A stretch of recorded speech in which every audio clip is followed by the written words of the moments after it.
नमस्कार रसिक श्रोते हो. शब्दनिशा मराठी ऑडिओमध्ये तुमचं मनापासून खूप स्वागत.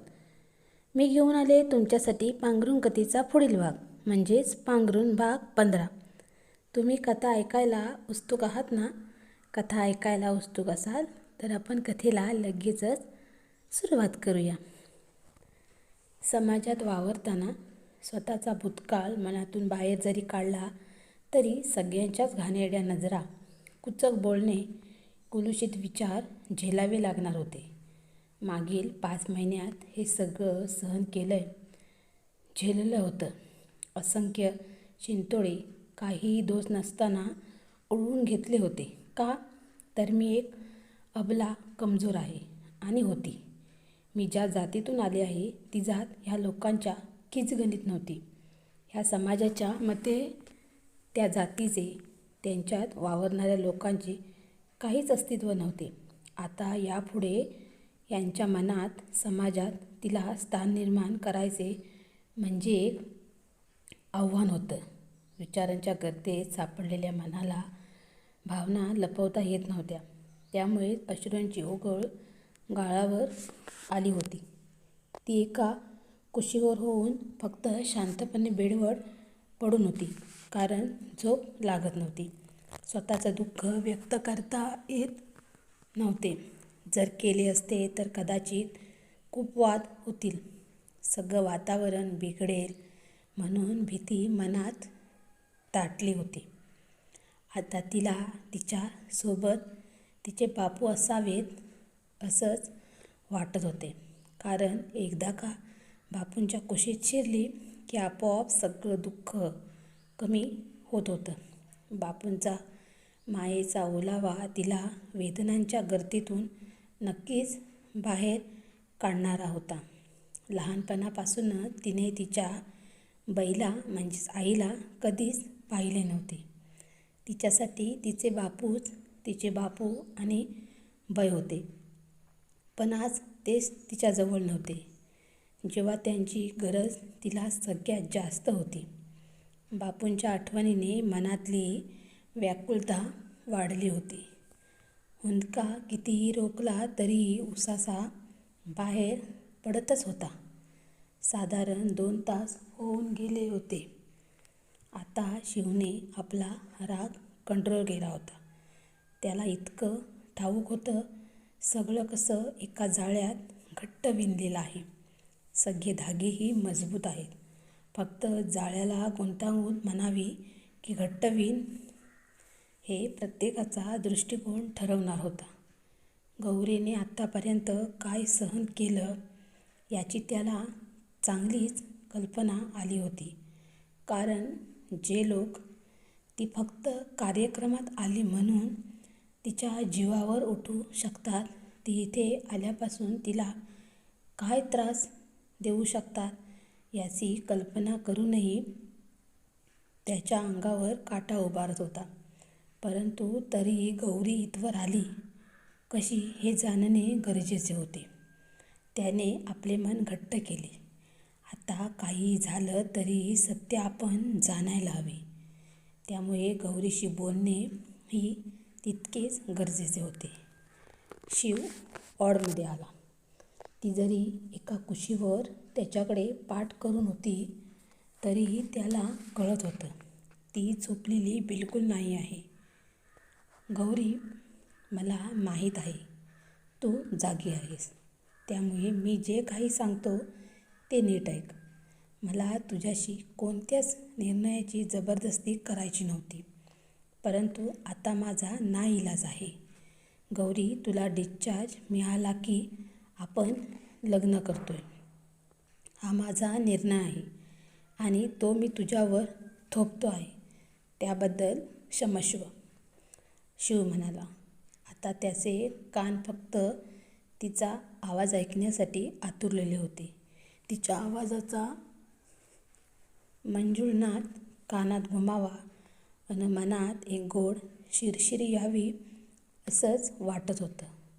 मेजर साहेब, समज सहन करते, म्हणजे मी काही भावनाशून्य दगडाची मूर्ती नाही. मला फक्त आणि फक्त पाड्यावर जायचं आहे. माझ्या बापूंना कवटाळून बसायचं आहे. माझ्या बापूंच्या कवेत गेली ना मग मी समद विसरेन. माझ्या बापूंची मिठी म्हणजे जणू स्वर्ग. तुम्ही माझ्याशी वरण्याचा म्हणजेच लग्नाचा निग्रह करताय. पण त्याआधी तुम्हासनी कूट नाही पडला वाटतं. मी इथं कसे आले? मेजर साहेब, स्वतःच्या आयुष्याचा विचार करताय ना मग? माझा सरलेला काल नाही जाणून घ्यायचा का? गौरी मुद्दाम म्हणून विषयाला हात घालत म्हणाली. गौरी, मला तुझा भूतकाळ किंवा ह्या 4 ते 5 महिन्यात काय झालंय ते जाणायचं जरूर आहे. परंतु त्याआधी लग्न करायचं आहे तुझ्याशी, कळलं? पहिलं लग्न होईल, मगच तुझं सगळं ऐकेन, तेही निमूटपणे. आपलं लग्न झाल्यावर मला तुझी चिंता नसेल. मग मला बापूंनाही शोधता येईल. शिव म्हणाला. मेजर साहेब, तुम्हाला कसं ठावं? मला इथं येऊन 4-5 महिने झालं. गौरी अगदी केविळवाणी पाहत म्हणाली. गौरी, जेव्हा मी बॉर्डरवरून घरी यायला निघालो त्यानंतर मी सरळ घरी न येता माझं सामान माझ्या एका मित्राकडे ठेवून फक्त आणि फक्त तुला भेटता यावं, पाहता यावं, बापूंना भेटता यावं म्हणून पाड्यावर गेलो होतो. तिथे गेलो खरा, परंतु तिथे तुझं घर बंद पाहून थोडासा घाबरलो. मला वाटलं कदाचित तुला आणि बापूंना रानातून यायला अजून वेळ असेल, म्हणून सगळी साफसफाई केली. रात्रीचे 8 वाजले तरीही तुम्ही नाही म्हणून पाड्यावर सगळ्यांना विचारले. तेव्हा समजले की तू जेव्हापासून गायब तेव्हापासून बापू तुला शोधायला म्हणून गेले ते परत आलेच नाही आहेत, म्हणजे ते सुद्धा गायब आहेत. गौरी, तेव्हाच मी पाडा सोडला आणि थेट शहरात आलो. पोलीस स्टेशनमध्ये येऊन दोघेही हरवला आहात याची तक्रार नोंदवली आणि त्यानंतर गावाला निघून आलो. गौरी, जरी मी इथे आलो तरीही मन मात्र तुझ्या आणि बापूंच्या विचारात मग्न होते. तुम्ही दोघेही कोठे असाल, कसे असाल याचीच काळजी वाटत होती. इथे आलो म्हणजे आईसाहेब, आबा, काका यांना काळजी वाटत राहील म्हणून. त्यानंतर तुला शोधायला मी दुसऱ्या दिवशी सुरुवात करणार होतो, परंतु त्याच दिवशी मी तुला पाहिलं आणि मला दुसरा धक्का बसला. तरी एक मन सांगत होतं ती तू नाही आहेस, एक मन म्हणत होतं ती तू आहेस. म्हणूनच पहाटेच तुला शोधायला निघणार होतो आणि निघालोसुद्धा. त्यामुळेच तुला वेळेवर हॉस्पिटलला घेऊन आलो. गौरी, तू फक्त लग्नाला हो म्हण, मी सगळं व्यवस्थित करेन. यापुढे तुझ्यावर कोणाचीच वाईट नजर किंवा कोणतेही संकट यायच्या आधी तुझ्यापुढे मी कायम उभा असेन. त्यामुळे त्यांचा पहिला सामना फक्त आणि फक्त माझ्याशी होईल. कोणताही चुकीचा निर्णय घेऊ नकोस. एक चुकीचा निर्णय आपलं दोघांचं आयुष्य उद्ध्वस्त करून सोडते. त्या चुकीच्या निर्णयाची झळ आयुष्यभर सोसावी लागते. यामुळे योग्य निर्णय घे. परंतु एक गोष्ट लक्षात असू दे, काही झालं तरीही हा शिव तुला कधीच एकटं टाकणार किंवा सोडणार नाही. शिव मनातल्या भावना व्यक्त करत होता. मेजर साहेब, तुम्हासनी वाटतं ते बरोबर असेल, पण त्याआधी गेल्या 5 महिन्यात काय झालं, काय झालं आहे ते आधी ऐका.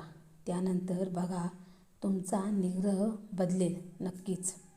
मला पक्क ठाव आहे, गौरी म्हणाली. गौरी, तू काहीही सांगितलं तरीही माझा निर्णय बदलणार नाही. माझा निर्णय म्हणजे काळ्या दगडावरची रेघ आहे, कधीही न पुसणारी, न बदलणारी. निरंतर ठाम राहणारी. तुझा हट्ट आहे तर मी सगळं ऐकून घेईन. सांग काय ते.